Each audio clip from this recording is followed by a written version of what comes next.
खबरों के निष्पक्ष विश्लेषण के लिए सब्सक्राइब करें Jantantra TV and press the bell icon. Never miss any update.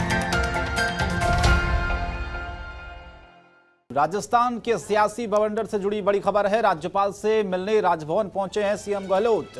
विधायकों के साथ बस में राजभवन पहुंचे हैं मुख्यमंत्री अशोक गहलोत। बताया जा रहा कि 4 बसों में राजभवन पहुंचे हैं कांग्रेस के विधायक।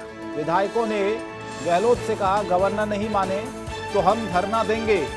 अब ये आप देखिए, आर पार के मूड में हैं सभी विधायक और राजस्थान सरकार के मुखिया अशोक गहलोत।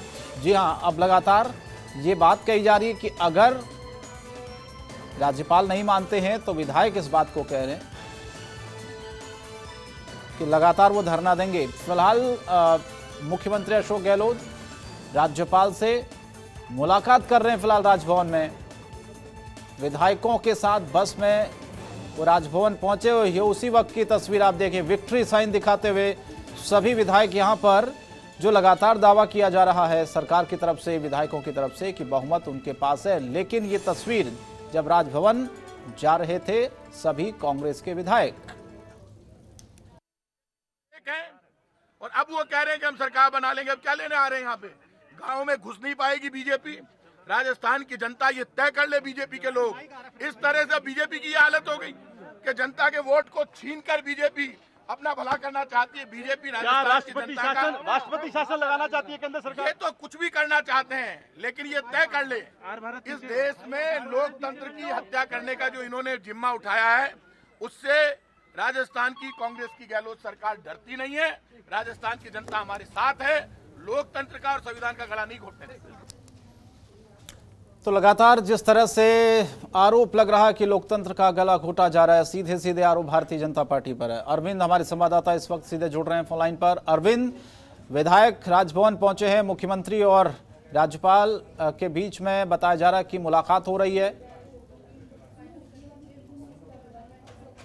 अरविंद, आवाज मिल रही है पहुंचे और अभी जो राजभवन के बाहर आवाजें आ रही हैं, ऐसा लग रहा है कि जो विधायक हैं वो यहाँ पर अशोक गहलोत के समर्थन में नारेबाजी कर रहे हैं। जिस तरह से उन्होंने विधायक दल की बैठक में की, उसी तरह से जो नारेबाजी की जो आवाजें हैं वो इस वक्त राजभवन के बाहर आ रही है, क्योंकि मीडिया को अंदर प्रवेश नहीं दिया गया है। ऐसी स्थिति में जो नारों की जो आवाज है वो यहाँ पर सुनाई दे रही है। आपको बता दें कि जो प्रताप सिंह है परिवहन मंत्री, उनका ये कहना था कि 109 विधायक जो हैं वो हमारे साथ है। हालांकि 109 का जो आंकड़ा है वो यहाँ पर नहीं हो सकता है, क्योंकि 19 विधायकों को यहाँ पर नोटिस दिया गया है। तो ऐसी स्थिति में 109 विधायक किसी भी सूरत में इस वक्त राजभवन के अंदर नहीं है। लेकिन ये कहा जा रहा है कि जो बहुमत का आंकड़ा है 101 का, वो कांग्रेस पार्टी के साथ हो सकता है। हालांकि 3 से 4 जो विधायक हैं, क्योंकि उसमें बाबूलाल बेरवा, जिनकी आज तबियत खराब हुई, वो वहां नहीं आ सके हैं, और इनके साथ ही मास्टर भवरलाल मेघवाल है, वो यहाँ पर अंदर नहीं आ सके हैं क्योंकि वो मेदांता हॉस्पिटल में एडमिट है। इस तरह से करीब 101 का जो आंकड़ा है वो यहाँ पर कांग्रेस पार्टी का अपने साथ होने का जो है दावा, उनके सूत्र जो है वो यहाँ पर कर रहे हैं। और ऐसी स्थिति में क्योंकि जो मैंडेट है तो ही राजभवन में जो परेड कराने के लिए विधायकों को यहाँ पर लाया जाएगा।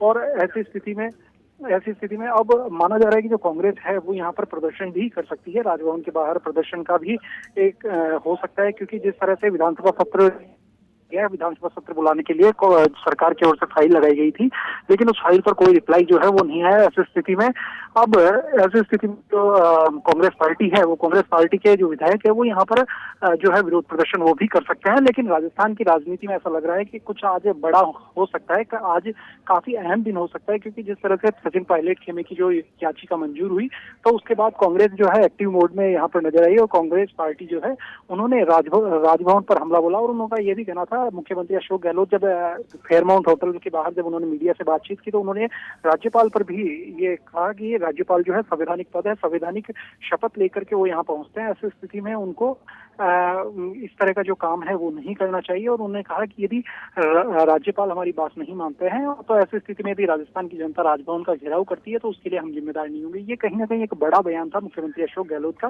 क्योंकि राजभवन में और यदि इस तरह की स्थिति कोई पहुंचती है तो कहीं ना कहीं एक बड़ी चीज यहाँ हो सकती है। और जिस तरह से प्रताप सिंह खाचरियावां से जब उनसे बात की गई कि क्या यहाँ पर राष्ट्रपति शासन लग सकता है, तो उन्होंने कहा कि भारतीय जनता पार्टी वो कुछ भी कर सकती है।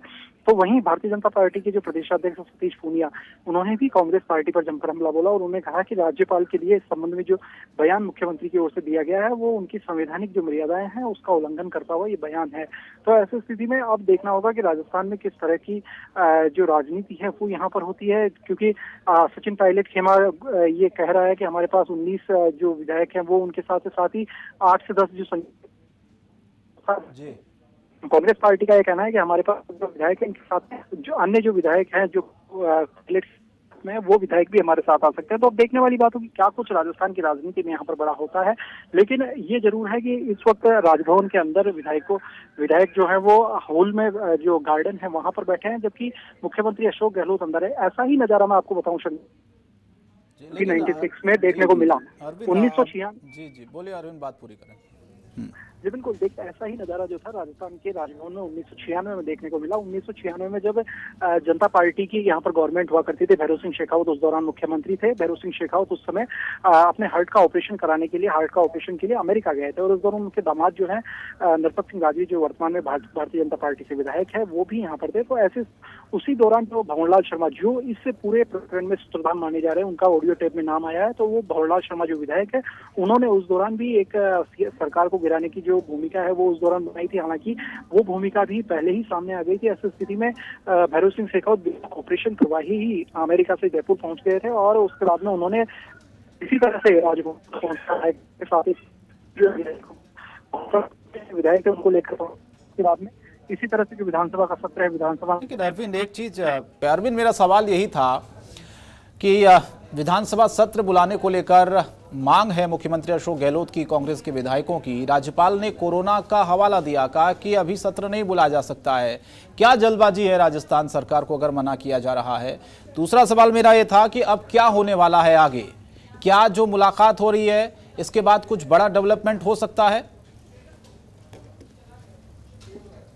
पहला सवाल था कि जो विधानसभा का सत्र है वो नहीं बुलाया जा रहा है, तो क्योंकि विधानसभा के जो सत्र के लिए जो फाइल है वो सरकार की ओर से कल राजभवन को भेज दी गई थी, लेकिन उसके बाद में अभी तक कोई इस पर डेवलपमेंट नहीं हुआ और मंजूरी नहीं मिली। तो ऐसी स्थिति में जो कांग्रेस पार्टी है उसकी ओर से इस तरह का जो विरोध प्रदर्शन है सरकार का वो यहाँ पर किया जा रहा है, क्योंकि सरकार ये प्रयास कर रही है कि सचिन पायलट खेमा जो है वो व्हीप को लेकर के जो विवाद हुआ था कि सदन के बाहर यानी किसी घर में विधायक दल की बैठक होती है तो वहां पर आप व्हीप लागू नहीं होता था। ऐसी स्थिति में एक प्रयास था कि यहाँ पर सदन बुलाया जाए और सदन में कुछ बिल रखे जाएं और उन बिल पर वोटिंग के लिए व्हीप जारी किया जाए।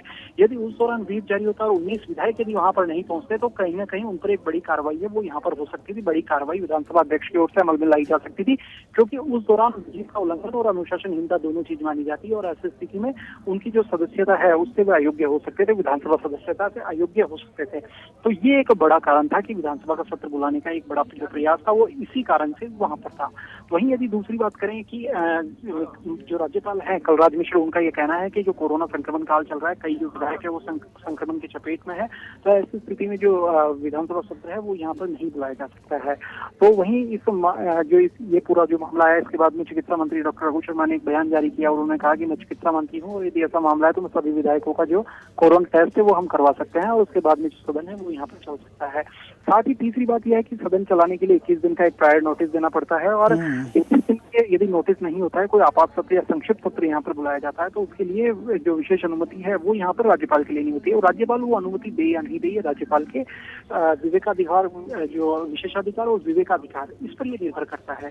तो ऐसी स्थिति में 3 सिचुएशन यहाँ पर क्रिएट हो रही है विधानसभा सत्र को बुलाने को लेकर, क्योंकि कांग्रेस पार्टी जो है वो यहाँ पर बहुमत सिद्ध करना चाहती है कि किसी भी तरह से हमारा बहुमत सिद्ध हो जाए, हम फ्लोर पर जाकर के और जो पटल पर अपना बहुमत है, अपना जो आंकड़ा है वो सामने रखे ताकि हम स्थायी सरकार के रूप में फिर से एक बार जो काम है राजस्थान में हो सके। क्योंकि अभी तक जो देखने में आ रहा है जिस तरह से पूरा प्रकरण चल रहा है, इस प्रकरण के बाद में कहीं पर भी जो सियासी जो कामकाज है, राजकाज जो है, जनता से जुड़े हुए काम है वो पूरी तरह से नहीं हो पा रहे हैं, क्योंकि मुख्यमंत्री चाहे मंत्री हो, सभी लोग यहाँ पर बाड़ेबंदी में व्यस्त है।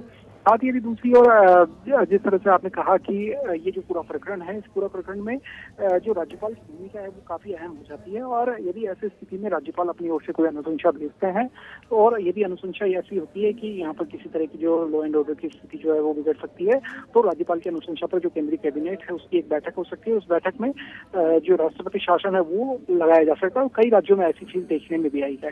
तो ऐसी स्थिति में आज कुछ बड़ा हो सकता है, ये मैंने पहले भी कहा था। और क्योंकि यदि यहाँ पर या तो विधानसभा के सत्र को बुलाने की अनुमति होगी या यदि अनुमति नहीं होती, जो राज्यपाल हैं उनकी ओर से केंद्र सरकार को कोई न कोई एक रिपोर्ट जो है वो यहाँ पर भेजी जा सकती है और उस रिपोर्ट के बाद में केंद्रीय कैबिनेट उस पर कुछ फैसला ले सकती है। हालांकि किस तरह का फैसला होगा, क्या कुछ रेमेडीज उनको दी जा सकती है, इन सब चीजों को देखने वाली बात होगी। बहुत धन्यवाद अरविंद, आप अपडेट पर नजर रखिएगा, आगे भी आपसे जुड़ते रहेंगे, जानकारी लेते रहेंगे। शुक्रिया फिलहाल आपका। खबरों के निष्पक्ष विश्लेषण के लिए सब्सक्राइब करें Jantantra TV and press the bell icon. Never miss any update.